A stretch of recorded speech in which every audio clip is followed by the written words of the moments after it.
Drag racing is a contest where two racers, whether in vehicles or motorcycles, challenge each other to see who comes first, racing each other over a set distance, typically over a quarter-mile track. Bradley Ferreira from Big Boy Racing, who organized the event, told Sport on One the day exceeded all expectations. I'm overwhelmed with what I'm seeing here today. I've never seen this many people around this track. I won't even say in a very long time, ever. But it just goes to show what events like these bring. Cross-border events, South African competitors,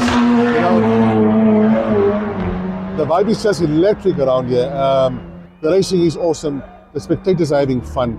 The officials are on point. What more can you ask?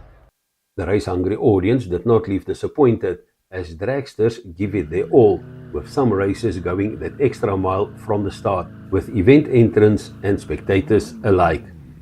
Some of the dragsters and spectators spoke to Sport on One. It was very nice. I really enjoyed it. A nice, safe environment to have a lot of fun. I did well today.